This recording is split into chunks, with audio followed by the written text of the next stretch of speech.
You ever have a woman look you dead in the eyes, tell you she misses you, trace her finger down your arm, whisper that you're all she thinks about, while 3 other men's names are lighting up her notifications? No, don't flinch. Don't tell yourself you're special. That's the first lie every man wants to believe, that the intimacy in her voice means exclusivity. You're about to hear something you won't forget. Modern dating isn't about love anymore. It's about options. It's about supply and demand, and you're just inventory. You think you're in a relationship. She thinks she's in a marketplace. Let me tell you a story, a real one. A man wakes up at 3 a.m. to a buzzing phone. It's her. She's drunk, she says. She needs him. He gets in his car, drives across the city, brings her food, holds her while she cries about how men only want one thing. She falls asleep in his arms. He feels chosen. He thinks he's finally the one.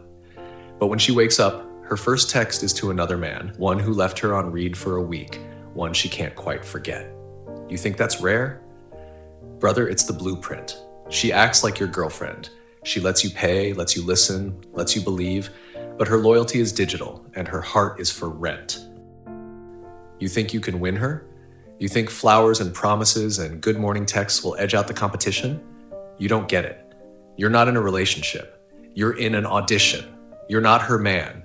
You're her Tuesday. Ask yourself, why does she always turn her phone face down? Why does she leave the room to take a call from her mom? Why does she only open up when it's dark, when you can't see her face? You want to know the truth? She's compartmentalized you. You're the one she calls when she wants safety. You're the one she keeps around for rainy nights and empty fridges and Sunday hangovers. But when Friday hits and her phone buzzes with the next best thing, she'll leave you unread for hours, then slide back into your life like she never left.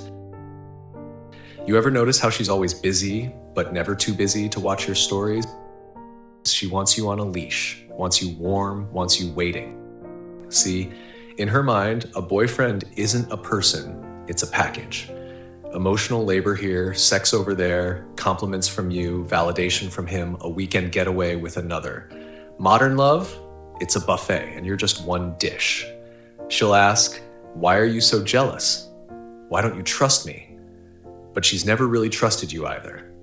Because if she did, she'd stop hiding, stop lying, stop keeping score. You ever sit in silence and feel the tension? That unspoken competition with ghosts in her phone?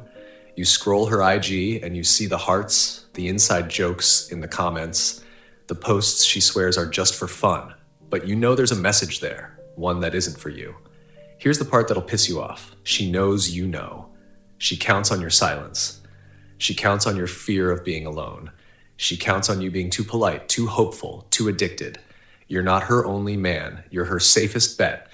You're the one she lets get close, but only close enough to keep you loyal. Never close enough to feel secure. She'll say, I don't want labels, but she wants all the benefits. She'll say, I'm not seeing anyone else, but she never lets you see her phone. The truth is brutal. You're not losing her to another man. You're losing her to the world she's built. A world where every man is a temporary fix for a permanent emptiness. Why does she do it? Because she can. Because the world rewards it. Because there's always another DM, another dinner, another poor bastard who thinks she's finally different. But here's where it gets real. You're complicit. Every time you accept crumbs, every time you ignore red flags, every time you tell yourself it's just a phase, you give her permission to treat you like an option. You want out?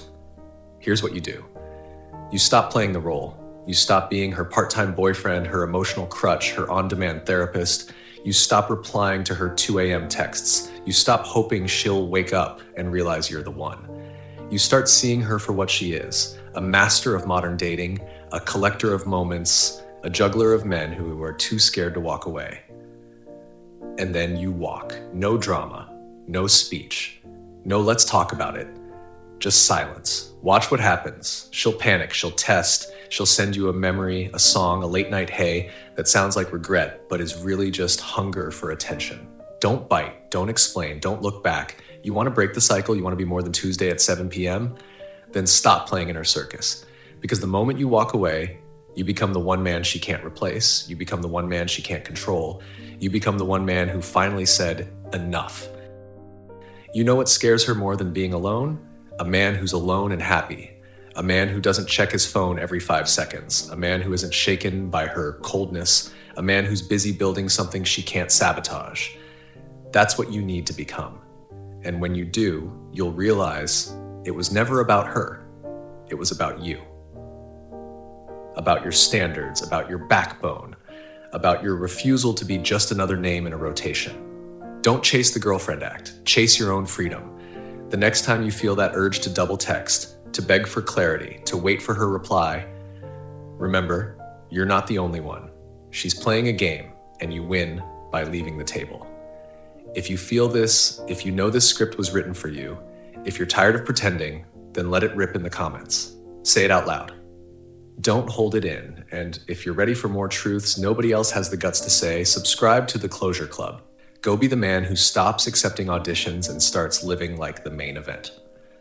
Thank you for listening. Myself, Matt, signing off for the Closure Club. See you in the next one.